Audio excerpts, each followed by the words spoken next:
Hi guys, আসসালামু আলাইকুম। Welcome back to my channel. সবাই কেমন আছো? আশা করি সবাই ভালো আছো। আর তোমাদের দোয়ায় আলহামদুলিল্লাহ আমিও ভালো আছি। তো তোমাদেরকে সাথে নিয়ে আজকে ব্লগটা স্টার্ট করছি।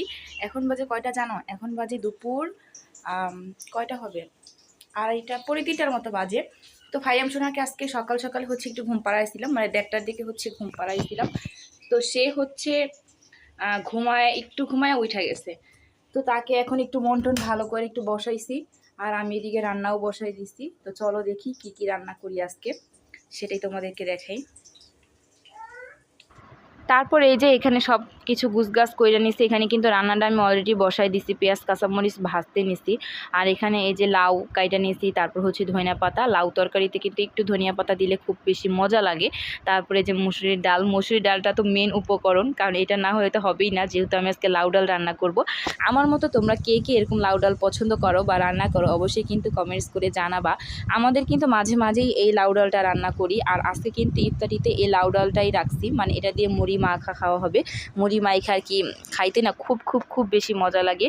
অন্যান্য সময় দেখা যায় কি এই লাউটা সাধারণত মুরগির মাংস বা মুরগির চামড়া, হাড়, তারপর হচ্ছে কলিজা, গিলা, ঘেটি, মাথা, মানে পা যা যা থাকে এই জিনিসগুলো দিয়ে রান্না করি।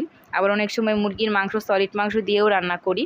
আর আজকে হচ্ছে এভাবে রান্না করতেছি, যদিও আজকে না, বেশ অনেকবারই আমি এই ডাল দিয়ে হচ্ছে তারপরে রান্না করি। তোমাদের ভাইয়াও খুব পছন্দ করে, আবার আমারও খুব পছন্দ করে, মানে আমিও খুব পছন্দ করি। আর আজকে যেহেতু ইফতারিতে লাউ ডালটা খাবো, আর এই রমজান মাসে কিন্তু খুব বেশি পরিমাণে মাছ তেমন না খাওয়া হইলেও মাংস খুব বেশি খাওয়া হয়।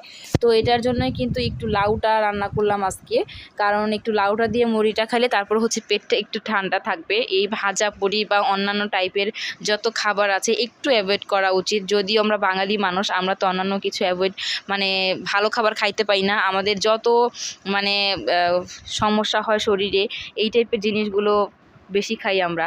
তো যাই হোক, দেখতে দেখতে দেখো আমার লাউ ডাল রান্নাটা হয়ে গেছে। তো কেমন লাগলো অবশ্যই কমেন্টস করে জানাবা। তারপর চলে গেছি পরের দিন সকালে, এটা হচ্ছে পরের দিন সকালকার ভিডিও থেকে আবার স্টার্ট করছি, কারণ একদিনই তো এখন আমি ভিডিও করতেই পারি না, সেটা তোমরা সবাই জানো। আর রমজান মাসে তেমন কোনো কিছু ভিডিও করার মতো অবস্থাতেও থাকি না। তো যাই হোক, সকালে উঠেই হচ্ছে বিছানাটা আগে গুছায় নিচ্ছি। তখন সকাল বাজে হচ্ছে প্রায় 8টার মতো, কারণ রমজান মাসে সকালে ঘুম থেকে উঠতে একটু লেট হয়ে যায়। যদিও উঠি আরও আগেই, কিন্তু সব কিছু শেষ করে উঠতে উঠতে একটু দেরি হয়ে যায়, যেমন পুচকুসোনা সহজে উঠতে চায় না। আর আজকে হচ্ছে আমি বিছানার চাদরটাকে একটু পাল্টাবো।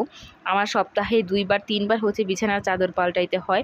আর ধুইতে ধুইতে এই বিছানার চাদর ভাই আর ভালো লাগে না, কারণ আমার ফাইয়াম সোনা খুব বেশি নোংরা করে ফেলে। তো এটার জন্য খুব দ্রুত চেঞ্জ করা লাগে। তো কথা বলতে বলতে দেখো বিছানার চাদরটা আমি এখানে যে বিছায় ফালাইলাম, যদি ওটা বেশিক্ষণের জন্য না, কিছুক্ষণ পরে আবার এলোমেলো হয়ে যাবে। তা যাই হোক, ব্যাপার না। এই রুম তো কোনো রকম গুছাইলাম। তারপর দেখো এই রুমটার অবস্থা যে কি বাজে, আল্লাহ রে আল্লাহ, বলার মতো না। সোফার যত বালিশ ছিল সব হচ্ছে খাটের উপর রাইখা দিচ্ছে, আর সোফার মধ্যে কতগুলা কি আয়না রাখছে। আর দেখো আজকে সকালে না নিচে হচ্ছে দাঁড়া, অনেক দিন যাবতই ভাবতেছি যে দাঁড়া খাবো, দাঁড়া রান্না করে খাবো।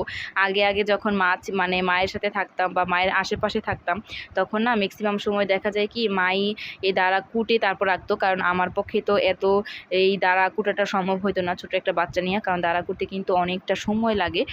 তারপর দেখো এখানে ফ্রিজের কাছে আইসা পড়ছি, আর ফ্রিজের এক থাক না খালি করে রাখছি। ওই যে টমেটোগুলা, ওগুলাকে ফ্রোজেন করে রাখবো। তোমাদের ভাই আয়নারা দিছে আরও 2 দিন আগে, তবে আমি সময় পাইতেছি না।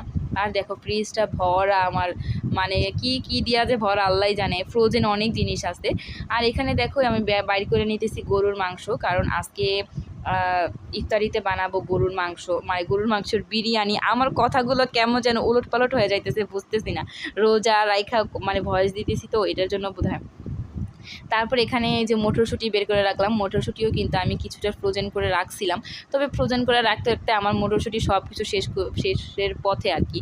তো তারপরে হচ্ছে বের করে নিব পাঙ্গাস মাছ, কারণ এই দাঁড়া দিয়ে আমি আজকে পাঙ্গাস মাছ এবং জিরা ফাঁকি দিয়ে রান্না করব, এটা হচ্ছে ইচ্ছা আছে। কারণ এই সবজিটা আমার কাছে খুব ভাল লাগে, এই দাঁড়া দিয়ে পাঙ্গাস মাছ দিয়ে না খুব বেশি ভাল লাগে। তো এই যে এখানে সবগুলো একসাথে এখন ভিজায় নেই। তো এই দেখো কথা বলতে বলতে ভিজায়াও নিলাম, গরুর মাংসটাও ছাড়তে থাক আর এদিকে মাছটাও ছাড়তে থাক। তারপরে আবার হচ্ছে রান্না বান্নাতে চলে যাব। আর এদিকে না আমি সব কিছু একেবারে কাটিকুটি করে নিতেছি একেবারে, মানে এই গরুর মাংসকেও ছোটো ছোটো করে পিস করে নিব। তারপর হচ্ছে এখানে এই যে পেঁয়াজ, কাঁচামরিচ, পেঁয়াজ বেশ অনেকটা পরিমাণে নিছি, কারণ বিরিয়ানিতে আমার মনে হয় যে পেঁয়াজটা একটু বেশি দিলে একটু ঘন ঘন হয়, খাইতে খুব মজা লাগে। আর আমি কাজ করার সময় আমার ছেলে দুষ্টামি করবে না এমনটা তো হইতেই পারে না, মানে তার দুষ্টামি করতেই হবে, মানে তাকে নিয়ে আমি আর পারি না। তারপর হচ্ছে পারতে হয়, ছোট্ট একটা বাচ্চা থাকলে যা হয়, মনে হয় কি রোজাটা অনেক কষ্ট হয়ে যাইতেছে, মায়ের ছোট্ট একটা বাবুকে নিয়ে সারা দিন চেঁচামেচি কথা বলা আর ভালো লাগে না। এক একটা সময় মনে হয় মানে কি যে করি, মানে বলার মতো না। যাই হোক, কথা বলতে বলতে এই যে এদিকে হচ্ছে দেখো আমি কাটাকুটি সব কিছু হচ্ছে করে নিছি। আর এই যে এখানে দেখছো সব কিছু একেবারে গুছগাছ করে নিয়েছি। এখানে হচ্ছে পেঁয়াজ, কাঁচামরিচ, তারপর হচ্ছে দাঁড়া, তারপরে যে আলু, পাঙ্গাস মাছ সব কিছু ধুয়ে পরিষ্কার করে তারপর হচ্ছে রাখছি। আর এখানে যে গরুর মাংস, এটাকেও ধুয়ে পরিষ্কার করে রাখছি। আস্তে আস্তে রান্নাবান্নাটা এখন শুরু করে নিব, কারণ সন্ধ্যা হইতে খুব বেশি সময় নাই। তো আস্তে আস্তে করা শুরু না করলে না মানে রান্নার করে আগাইতে পারবো না। এদিকে কড়াইও বসাই দিছি। আর বাইরে ভাই এত পরিমাণ রোদ, মানে যা বলার মতো না। এত রোদ কেন বলো তো, মানে এখন রোজাগুলা খুব কষ্ট হইতেছে আর ওই রোদের জন্য খুব বেশি পরিমাণে পানি তৃষ্ণা লেগে যায়। আর এখানে যে পোলাও চালটাও মাইপা রাখছি, 1/2 কেজির একটু বেশি হবে রান্না করছিলাম। আর এখানে দেখো মাংসটা আমি কষাইতেছি, আমি কিন্তু বড় বড় চাকচাক করে একটু টমেটোও দিয়ে দিছি, কারণ আমার ঘরে টমেটো সস নাই।